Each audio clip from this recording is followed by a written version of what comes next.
So as I told you guys before the official announcement, the Federal Reserve is going to be raising interest rates. They're also going to keep the rate higher than what people expect, and they're also going to keep it higher longer than what people expect. And now it seems like the markets are coming to reality. There's another reality that I also want to share with you guys as well. This one is that the savings account rates are actually pretty good. When you look at your savings account, and this is just your basic savings account, can get say 3.5%, 4% on just putting cash there. It makes it really unattractive to be putting your money into the markets, which are very, very risky when you get like guaranteed 3-4% just in a savings account, let alone if you want to do a CD, which could even get more money. And so, these kind of things, when rates are up, this is sort of when people are moving money around. And so definitely check these out: CDs, savings account, and you can check out bonds as well. The other thing is too is like when rates go up, I thought this was a really important headline. You can read it here. It says, for most American businesses, new Fed rate means loans now start at 10% plus interest. And this is actually a really big deal, especially if you're a small business and you're trying to get a loan. And they were saying like, for some of these businesses, it depends on your credit rating and these kind of things, but you may be getting like 13%, that kind of stuff. And it adds up very, very quickly, and it just slows down everything. I remember we talked about before on the channel, I showed you guys an article. It was like an example of an auto shop, and they're basically saying, hey, if you want us to fix your car, you're going to give us cash ahead of time and we'll order your parts. We're not going to be like ordering the parts on credit and then have you come back and say, oh, I don't want to fix my car anymore, like that kind of thing. And someone else mentioned that in comments the other day as well, is that we're talking about in the case of Twitter, you could see a situation where vendors are like, you know what, Twitter, pay us cash or no business. So I think this kind of situation where businesses having 10% plus interest is going to affect a lot of people. Also, too, around the world, the Bank of England is raising interest rates. You can read the headline. Bank of England hikes key rate by 50 basis points. Will continue to respond, quote, forcefully if needed. Essentially, guys, inflation is a real problem, and it is not just USA. It's all around the world. You can see here, this is the European Central Bank. They're raising rates as well, and they're saying, significant increases ahead. One of the things I think is really interesting is if you read these kind of headlines, because you got to put all this stuff together. Okay, I'm trying to explain to you guys this stuff as best I can. As we go through this together.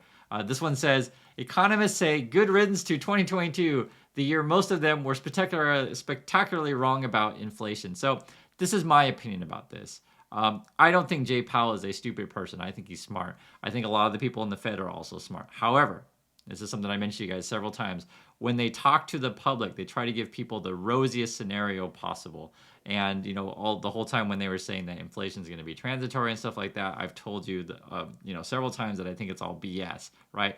I don't think they're stupid. I just think they just don't want to tell people the truth, mostly because they don't want to freak out markets. It's kind of like, for example, you're watching a movie and the monsters are running around outside and everything's burning and people are getting killed and stuff like that, and you tell your kids inside, oh no, don't worry, the monsters aren't going to get us, we're doing fine, right? It's that kind of situation. So I like I said, I don't think these people are stupid. I'm sure they had projections that were showing that inflation was going to stay elevated, just they didn't want to tell people the truth. The other way you could spin it as well is that you could say, well, they just wanted to keep things sort of on the hush hush during and before the elections, which I think is a real thing. I mentioned that several times. The Fed is not supposed to be political. However, this is the real world. We're all human beings. There are certainly connections to be made and stuff like that. And you guys can decide for your own accord if you believe in that stuff or not, whether or not, the Fed is political. They're not supposed to be, though. I just want to keep that clear. The other thing, too, as well, is when you hear sort of bad news coming out of companies, it also paints a bad thing. This one was a really interesting one. You can read the headline here.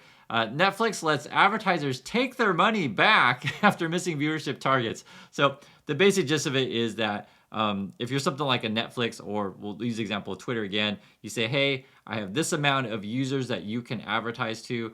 This is the data that I have of the people you can advertise to, and brands like, we'll say Coca-Cola, for example, say, oh, okay, I'll come advertise on your platform, Netflix. And then when Netflix puts out the numbers, and the numbers are like, oh, crap, we don't have as many people on our platform as we thought, then Coca-Cola is like, crap, give me my money back, right? So that is a thing, and they're trying to essentially keep good relationships with the brand partners, essentially. Like, well, we missed our projections on our users. Here, take some money back. So that was kind of a weird one. Sometimes companies are like, pay us cash ahead of time, and if the numbers don't come exactly, we're not giving your money back.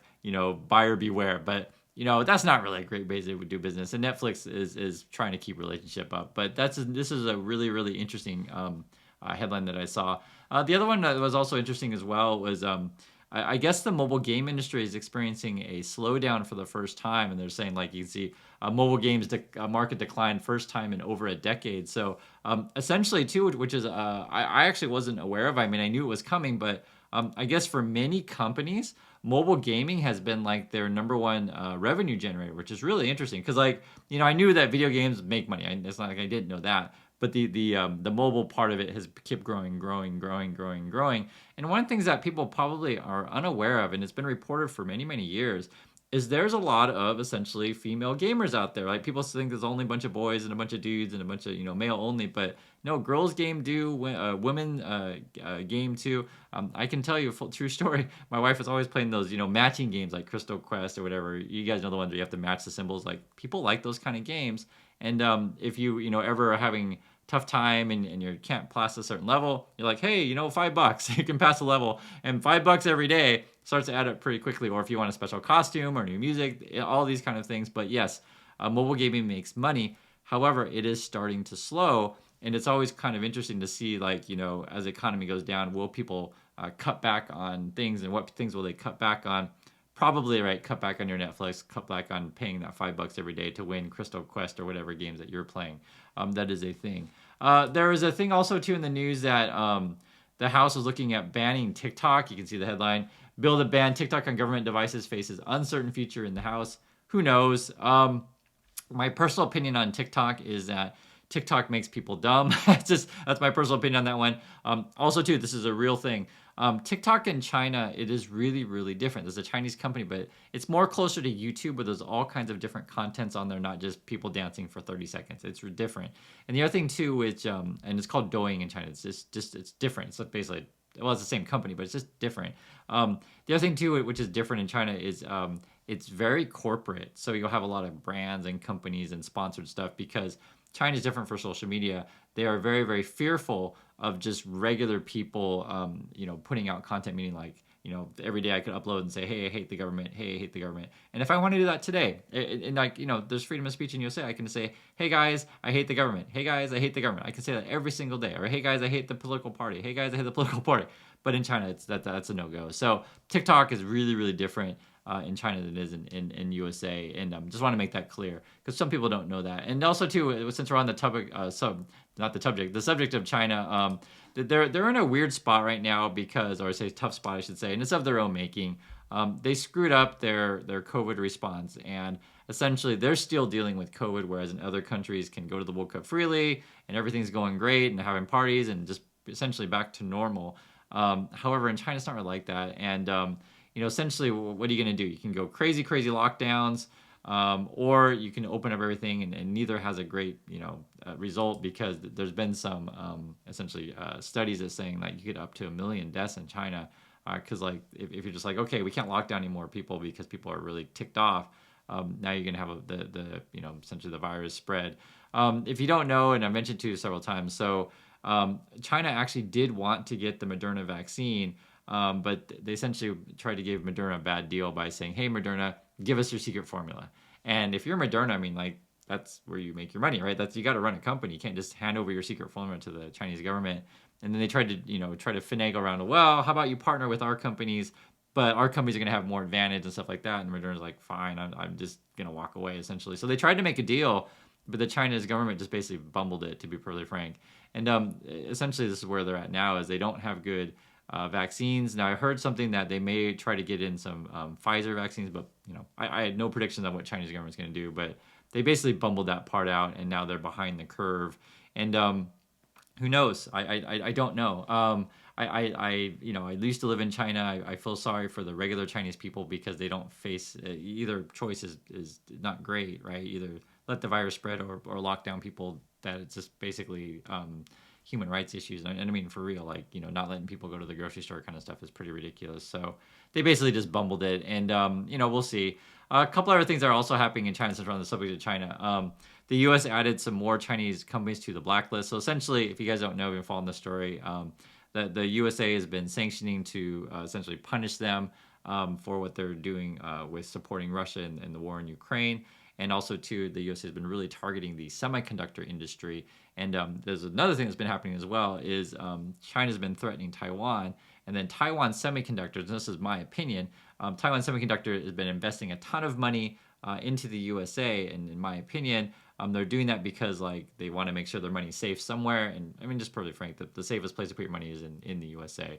And so that's something is a thing because there was a story that came out in Korea. It wasn't really publicized in the USA, but I'm just telling you, basically, it was like the CEO of Taiwan Semi is, if China ever takes over Taiwan, I'll destroy Taiwan Semi. You're not getting in my company. And so, on moreover to that, if you put the two stories together, what the CEO is saying, and then they're like tripled their investment in the USA, to me it just says they're just moving their money to the USA to where it's safe, and which I think is a good move. Also, too, regarding the U.S.-China relations in terms of business, I saw this headline. This just came out. You can see here, U.S. regulators gain access to audits of Chinese companies. If you don't know this whole story, the basic gist of it is that the U.S. government, the SEC, was saying, hey, we're going to just kick off all the Chinese companies from being listed on U.S. stock exchanges. And it could have happened as early as 2024, where they just basically just kick them all off. The basic just was over of transparency. And what the U.S. government was saying, like, hey, we want to figure out which Chinese companies are connected to the Chinese military, which Chinese companies are connected to Chinese politicians. And essentially, the Chinese government, they don't want that to be released. And this is the same in any government around the world, any politician around the world. If they're doing shady dealings with companies and they're sitting on boards of companies, they don't want regular people to know these kind of things, that they're benefiting from said things. And what's probably happening with this, and I've said this, guys, many, many, many, many times, this is all for show, okay? The USA, we're not stupid. China, they're not stupid. Chances are, any books, any numbers that you get coming out of Chinese companies, that it's all BS, okay? And then the U.S. regulators, knowing that it's BS, they either have to accept the BS or not accept the BS. And chances are they're going to accept the BS and keep business flowing as usual. But I want you to understand, this is all fake.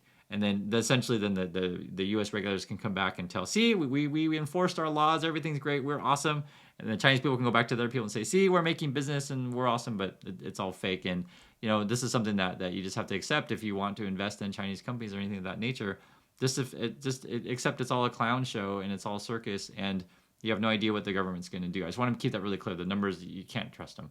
Also, too, talking about whether you can trust things, we know that there's been a lot of companies that have been laying off people. And as it turns out, December is the second highest month for layoffs.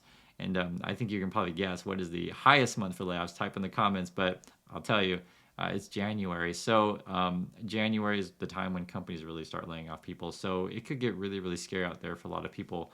I've told you guys before, unemployment's going to go up. I think the last number was like 3.7. Officially, the Fed's been saying like it's going to go to 4.4. But remember, they try to give you the rosest scenario if possible. So I would say expect a 5% unemployment rate.